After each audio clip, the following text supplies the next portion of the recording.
সকালবেলা ঘুম থেকে ওঠার পরে কাজের কোনো শেষ থাকে না। আর আমার সকালবেলায় কাজ থাকে বেশি। আর সকালে যখন কাজ করি তখন অনেক চিন্তা মাথার মধ্যে কাজ করে।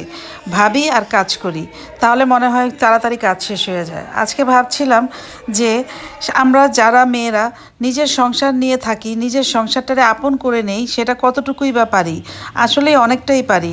এটা আমার নিজের সংসার, নিজের সংসারের সব কিছু গুছিয়ে রাখতে খুব ভালো লাগে। আর নিজের সংসার থেকে যখন অন্য কোথাও বেড়াতে যাই বা নিজের মায়ের বাসা যাই, 10-15 দিন থাকি, তখন নিজের সংসারটার প্রতি মনের ভিতরে হু হু করে ওঠে। মনে হয় তখন নিজের সংসারটা কত আপন ছিল। যতই বাবা মা যত্ন করুক না কেন, তারপরও নিজের সংসার হয়ে যাওয়ার পরে একটা আলাদা টান চলে আসে। অনেক মেয়েদের মধ্যে ইগো চলে আসে। এই ইগোটা কিন্তু খুব খারাপ। এই ইগোটা আসলে তখন তাদের মধ্যে কাজ করে, আমি ইনকাম করি বা আমি বেশি কাজ করি, এখন আমাকে আমার পরিবার বা অন্যরা মূল্য দিবে না কেন, আমাকে তারা মূল্য দিতে হবে। অথবা তারা ভেবে থাকে আমি ইনকাম করি, সব কিছু আমি আমার স্বাধীনভাবে চলবো, এই স্বাধীনতার মধ্যে কেউ ইন্টারফেয়ার করতে পারবে না। এই জিনিসটা আমার খুব খারাপ লাগে। আমি ইনকাম করব তাই বলে ইন্টারফেয়ার করতে পারবে না কেন? আমার ভালো মন্দ দেখার অধিকার আমার স্বামীর অথবা আমার পরিবারের আছে, তারা অবশ্যই ইন্টারফেয়ার করতে পারে। তাই বলে তাদেরকে ইগনোর করে আমাকে চলতে হবে, এটা আমি মানতেই পারি না। সুতরাং আমার কাছে মনে হয়, যদি এরকম হয়ে থাকে যে ইনকাম করার পরে নিজের মধ্যে ব্যক্তি স্বাধীনতা অতিরিক্ত পরিমাণে চলে আসে, এই ধরনের ইনকাম করার ইচ্ছা আমার নেই।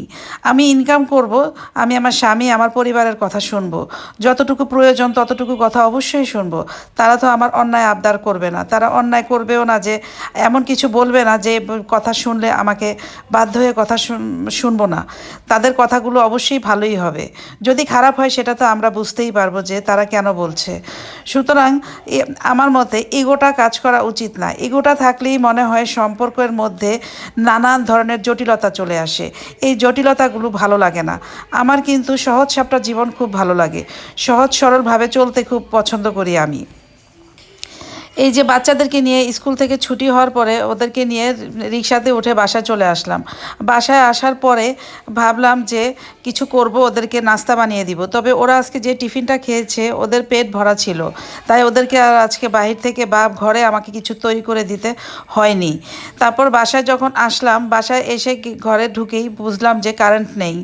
তো কি আর করার, কারেন্ট নেই। এই কারেন্ট না থাকা অবস্থাতেই ওরা ওরা নিজেদের ড্রেস চেঞ্জ করলো।